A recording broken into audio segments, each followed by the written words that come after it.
Well, this is all about my Poland pilgrimage. You know, I always thought that the Poles were a very proud people.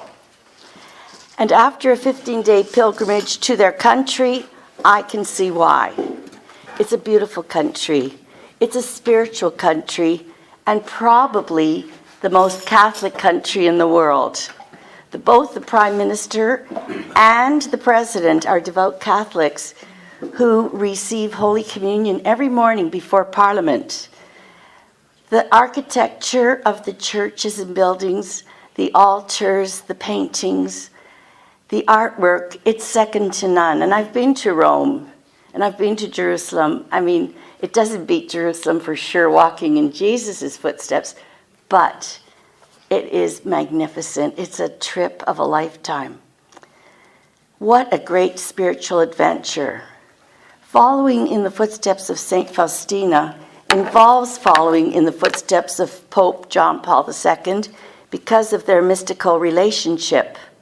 Both were deeply connected with the spiritual circles of Krakow, and both had a spiritual journey throughout life, which led them to sainthood.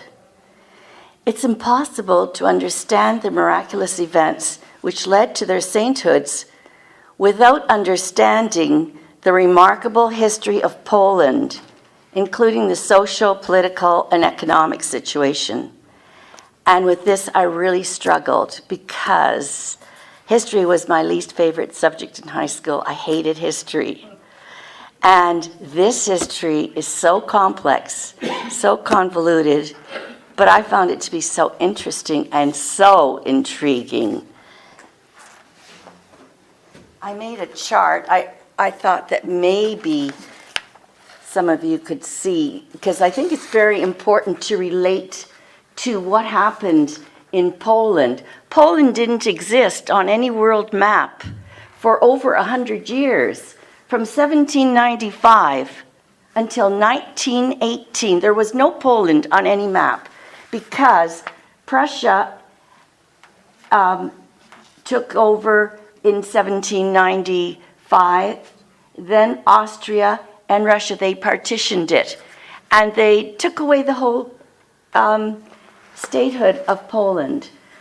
The Poles made many attempts, of course, to regain their independence, but they weren't successful with the uprisings against these big powers. But then World War I happened, and Poles, the Poles became independent in 1918 because the partitioned powers were weakened with the war. Thus, Helen Kowalska, who would become St. Faustina, was born in 1905 in the village of Głogowiec in a country that did not exist. Okay. And this is... You can sit down, David, and hold it up. Yeah. That's okay. Well, I can hold things up so you don't have to. You can sit there then, all right. So you don't. So, Helen Calm down, Lola. All right. was a poor girl. And it was this girl from nowhere, because there was nowhere, Poland was nowhere, that God had entrusted the mission of announcing the whole world the most important message of the 20th century. There was also no primary school in the village in which she was born and brought up, and until after the liberation of Russian rule in 1917. So Helen was 12 when she started school for the first time, but she wasn't illiterate because her father was only one of two men in the whole village who could read and write, and he taught her from an early age. In fact, she used to read books to her family at night. So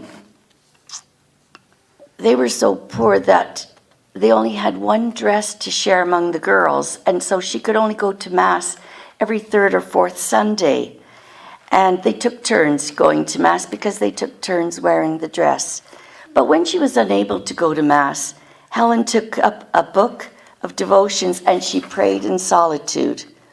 After 2 years, she left school at age 14 to go into domestic service to help her poor parents. After 1 year, she returned home and she begged her parents to let her enter a convent.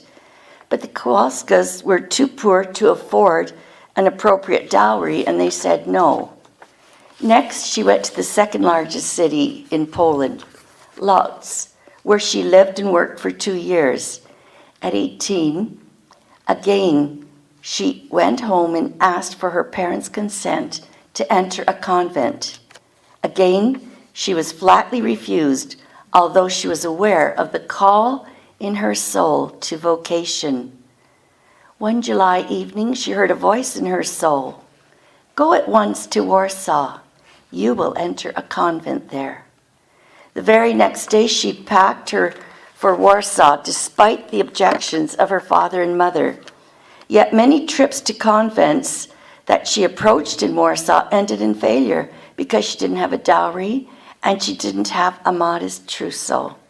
Poverty was a main difficulty, and the Holy See readily exempted candidates with no personal trousseau.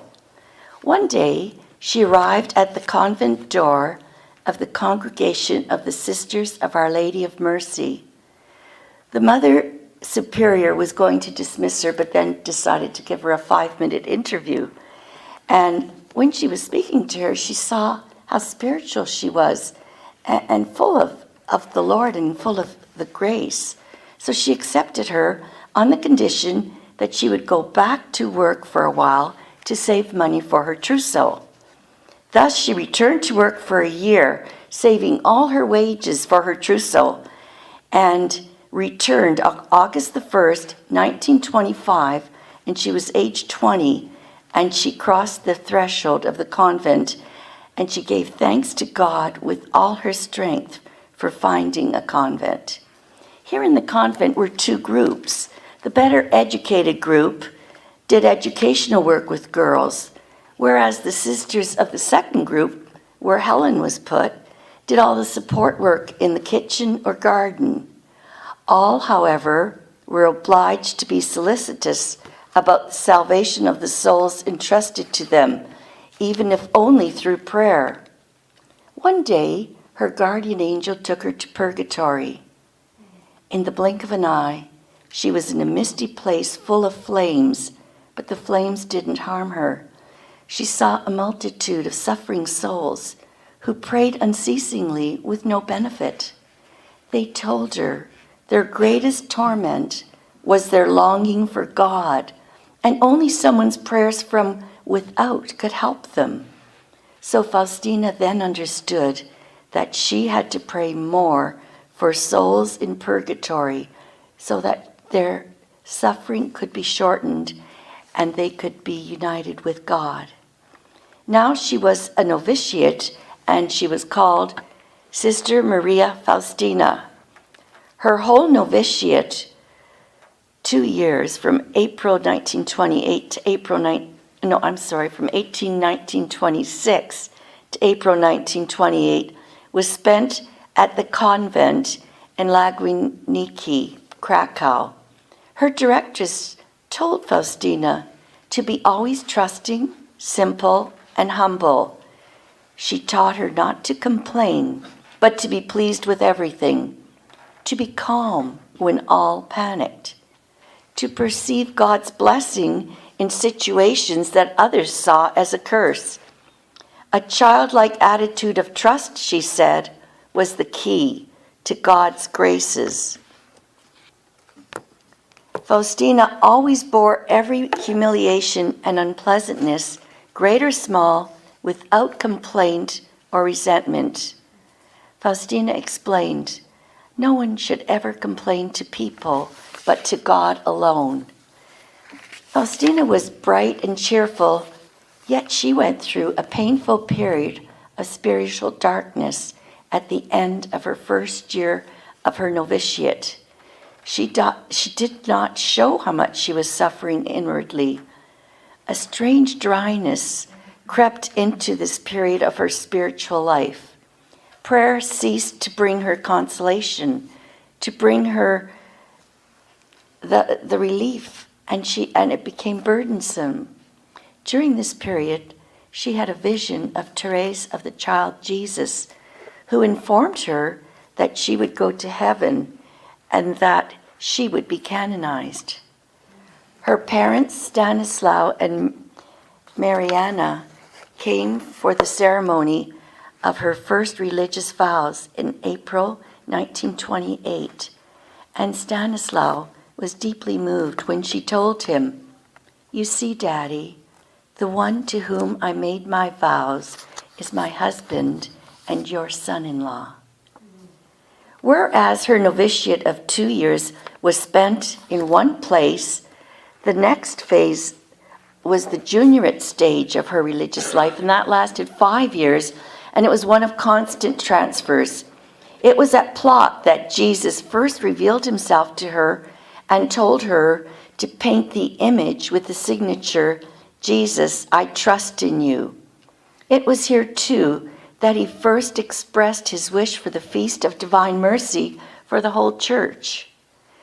Faustina was sent to Vilnius in 1933 for 3 years of her life. Now, when you look at the history, Oh, the history? I thought, why are we going to Lithuania? Vilnius is in Lithuania. So I did a research on the history of Poland and Lithuania. And it said a short history of Poland and Lithuania on the website, and it was 26 pages long. But don't worry, I condensed it. I condensed it to 3 paragraphs. First of all, they were linked together because they were united for 400 years. And from the 14th century to the end of the 18th. And then Vilnius was annexed to Poland, and it was called Vilno. So the spellings changed all the time. So you just had to get used to it. And then in 1939, the Russians gave Vilnius back to Lithuania, and she died in 1938. So it was still, but it's still very Polish, and it's filled with Polish priests and everything because that's where everything happened for her. And in 1991, Lithuania gained independence. One day in 1935, Sister Faustina wrote for her spiritual director, "The day will come when this work which God so commands will be as though in complete ruin, and suddenly the action of God will come upon the scene with great power to bear witness to the truth. It will be a new splendor for the church." This indeed came to pass. In March 1959, the Holy See, acting on false information that was inaccurately presented, he prohibited the spreading of images and writings advocating devotion to divine mercy as proposed by Sister Faustina. As a result, there was almost 20 years of total silence. Then, in April 1978, the Holy See, after a thorough examination, completely reversed its decision because now it saw original documents which previously were unavailable. The one man primarily responsible for this reversal was Cardinal Wojtyla, the Archbishop of Sister Faustina's home diocese of Krakow. On October the 16th, 1978, he was elevated to Pope John Paul II. And this shows that God is indeed mysterious and wondrous in his ways. And now I better understand why I knew nothing about this divine mercy image till quite recently, like 10 or so years ago, because it had been not available. And then it takes time to spread across the world. And Jesus also told her in Vilnius that there was a new and more terrible war coming for the whole world. He also told her that he would save cities in which his picture picture of mercy would be publicly venerated. Only Krakow and Vilno had official approval to display the image and to spread the message before Poland was invaded by the Nazis in September 1939. There was frightful destruction in Warsaw and the larger cities, but Krakow and Vilno were spared and suffered little or no damage. And now we'll move on to Pope John Paul II, who was born Karol Wojtyla on May 18, 1920, in Wadowice, near the city of Krakow in southern Poland. He was the youngest of 3 children. And I think unlike Faustina or Helen, he was quite well-to-do, his family. But his mother was in poor health, and she died when he was just 8 years old. After his mother's death, his father, an intensely religious man, did most of the housework so that Karol could study. We visited the house where he was born, the parish church where he was baptized, and we even took a cable car up the mountain from the town of Zakopane, where J.P. II hiked and skied. Now, Karol Joseph Wojtyla lived under oppression and tyranny for much of his life. Remember when Poland gained its independence in 1918? Well, that ended when Nazi Germany invaded Poland in September 1939. Wojtyla had barely turned 19 when the regime forced him into manual labor. Polish citizens were treated with extreme brutality, and Jews were persecuted. Auschwitz, the largest Nazi concentration and death camp, was built in southern Poland, and initially it was to house political prisoners. And of course, who do you think built it? The Polish people. They had no choice. But Wojtyla refused to bow to Nazi propaganda. He joined a broad-based army resistance movement trying to save Jews from the Holocaust. Later, he entered an underground seminary where Adam Sapieha, Archbishop of Krakow, reinforced and guided his thinking about human dignity and freedom. Then Poland was liberated, so-called liberated, by the Soviets in 1945. But this brought only further repression, and for 33 years. Wojtyla would promote Christianity and religious freedom under threat of a regime attempting to squash any opposition to atheistic, totalitarian rule. Rising to the position of Archbishop of Krakow in 1963, he carefully avoided direct criticism of the government, but spread his philosophy of Christian humanism through a series of poem cycles that in effect worked to undermine the Marxist foundation of communism. But clashes were inevitable. He encountered fierce opposition in efforts to create 11 new parishes through door-to-door evangelism. And Soviet authorities tried to stop him from publicly leading Catholics in Poland's Corpus Christi procession. This was a medieval feast day, which they celebrated every June. Wojtyla's election as Pope in 1978 armed him with an international following that in retrospect cowed even the Soviet Empire. "Be not afraid" became his rallying cry.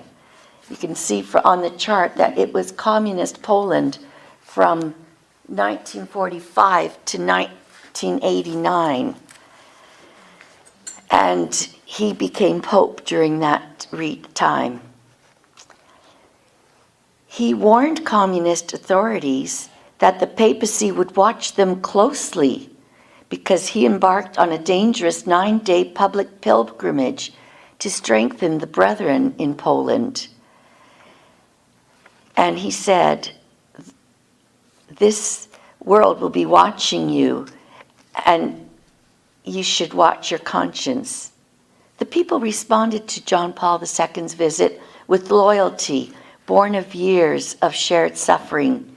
So the banners that had the communist slogan, "The party is for the people," to that slogan was added the daring addition, "But the people are for the Pope."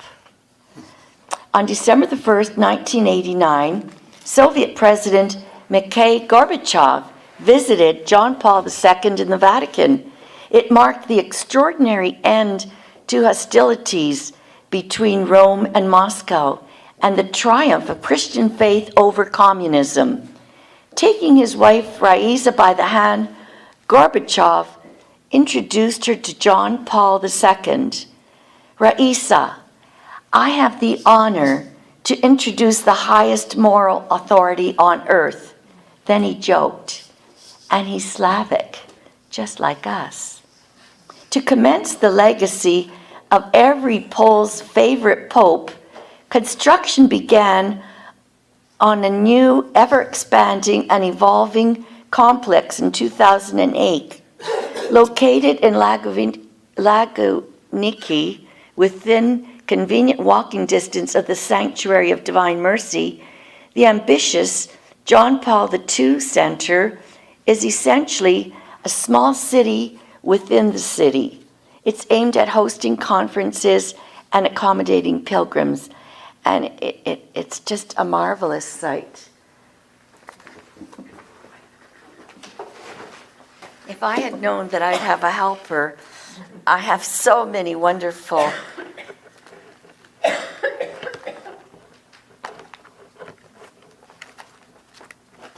There's the center. No.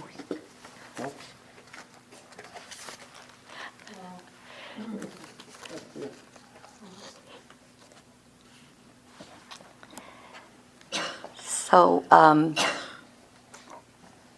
Polish pride, spirituality, and reverence ran high on April the 27th, 2014, when the country's beloved Pope John Paul II was canonized by Pope Francis I. Aside from the Vatican, Krakow remained his spiritual home throughout his life.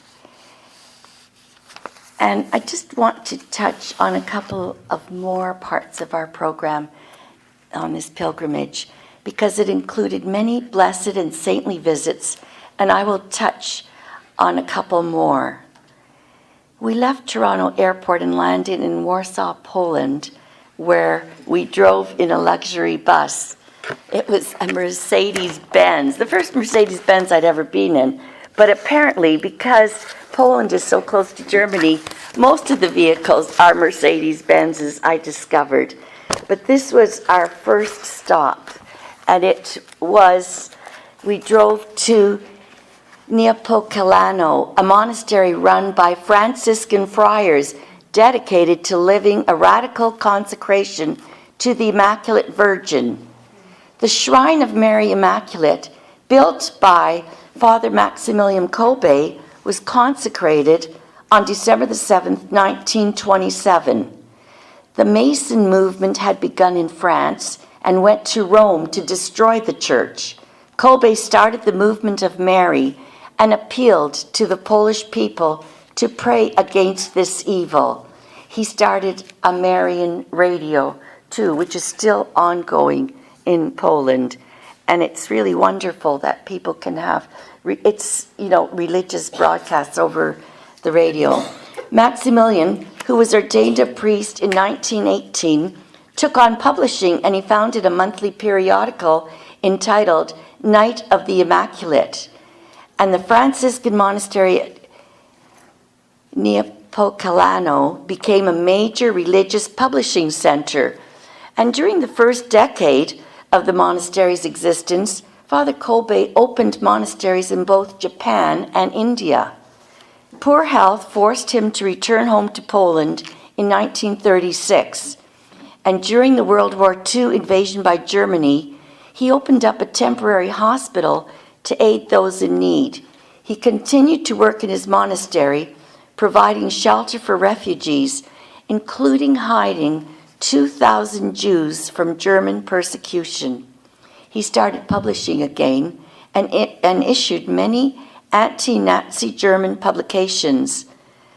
On the 17th of September 1941, the monastery was shut down and Kolbe was eventually taken to Auschwitz, where he volunteered to take the place of a man with a family who was to face death by starvation.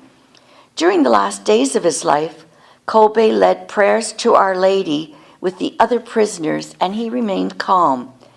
He was the last of the group to remain alive. And after 2 weeks of dehydration and starvation, the guards gave him a lethal injection for which he raised his left arm and calmly awaited death on August the 14th.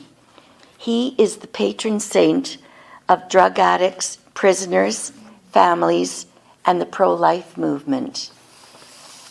And I want to just touch on a very short history of the largest mass murder site in human history, which is Auschwitz.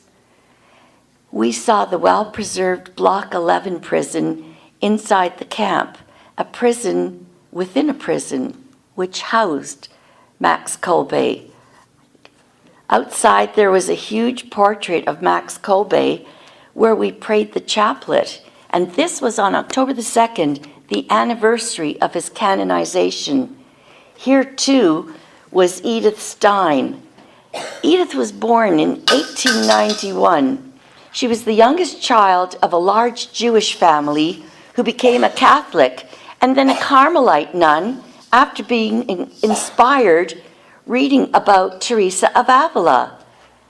She completed a book on John of the Cross just before she was taken away to Auschwitz, where she was murdered in 1942. Pope John Paul II was the first sitting pontiff to visit Auschwitz, and he said, "Not only those who directly bring about wars are responsible for them, but also those who fail to do all they can to prevent them." Pope Benedict XVI and Pope Francis have also visited this site. Why do we remember this genocide, now known as the Holocaust? It's because memory is what shapes and teaches us, and this is where our redemption is. Like too many other persecutions of too many peoples, the Armenians before the Holocaust, and later the genocide of Cambodians, Bosnia, Rwanda, the lessons of the Holocaust must never be forgotten. Those who died and suffered in a Holocaust, we must honor these by not being silent nor becoming indifferent to the suffering of others. Auschwitz is a warning to humanity that our battle is against the evil one. We must pray for our leaders that they may come back to Christian values. Under President Ronald Reagan, the United States Congress established the Days of Remembrance as the nation's annual commemoration of the Holocaust in 1981. Each year, state and local governments, military bases, schools, religious organizations, and many other places host observances and remembrance activities for their communities. And this is what we must continue to do to honor them. Now, I'm going to end my talk by another powerful witness to our faith, Blessed Jerzy Papalushko. And I think you call him Jerzy, but everyone on the pilgrimage called him Jerzy because it starts with a J.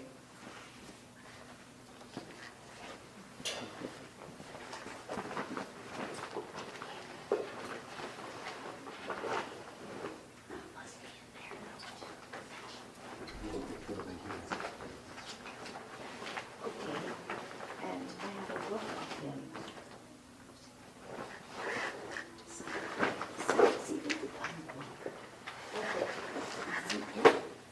no, that's the nun. Oh, here it is. So this is Father Jerzy Papalushku.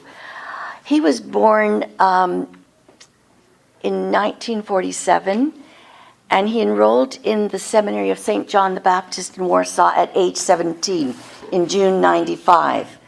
He was drafted into the army into a special clerical unit. Now, if you looked back at that whole history of Poland, you could see that it was in this state under the communists. So this was a tough time for priests, very tough. In October, he returned physically weakened from his harsh duties during the army, but he was steadfast in his priestly vocation, and he returned to the seminary on October the 16th, 1968, and was ordained to the priesthood in 1972. He served in the parish of St. Stanislaus Kostka until the end of his life. In that summer, a wave of strikes broke out across Poland, and the trade union Solidarity was established. Father Jerzy was present to the striking steelworkers and also to striking students, and he went to where they were, and he brought them the gospel and the sacraments. His sermons, preached for the homeland, infuriated the communist authorities, but he was transparent and clear, standing on the side of God, the church, and human rights. And this became a cause for much harassment, humiliating interrogations and searches, and ultimately his martyrdom on October 1984 at the age of 37. On that day, after celebrating Holy Mass and reciting the Rosary, he was abducted by officers who cruelly tortured him.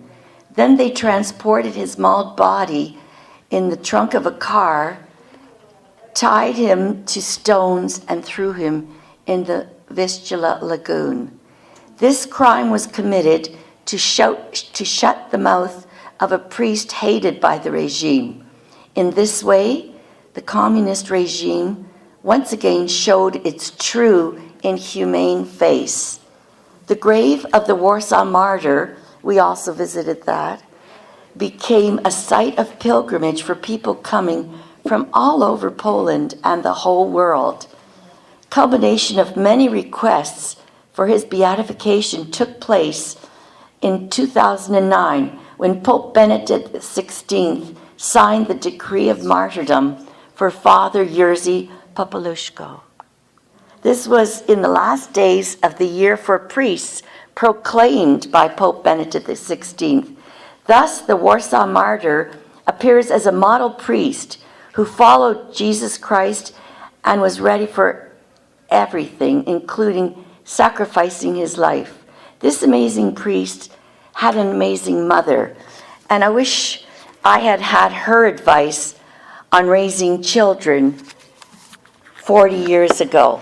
This book that I purchased there is mostly an interview with his mother, because it was done after his death. His mother died in 2013, but this is what she said about raising children.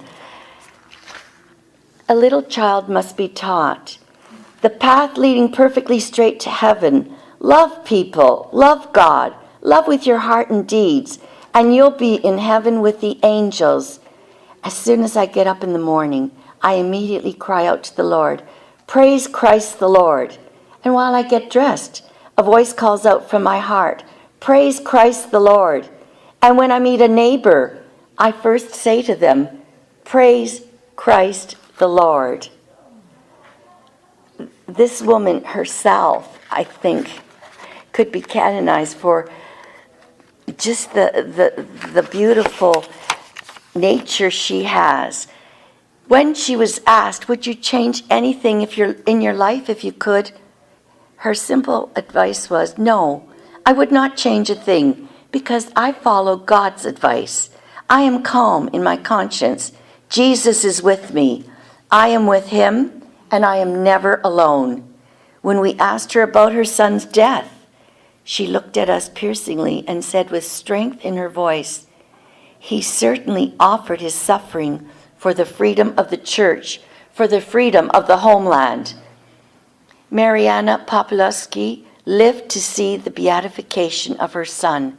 She joyfully participated in this event on the 6th of June, 2010. Poland is blessed with such priests and holy people living the gospel message.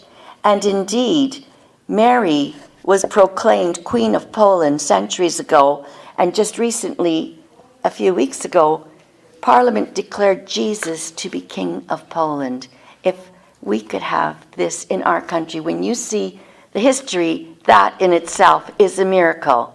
When the communists were there and subdued everything, and our government hasn't had communism, it hasn't had Nazi Germany, and yet there's no Christianity. So thank you.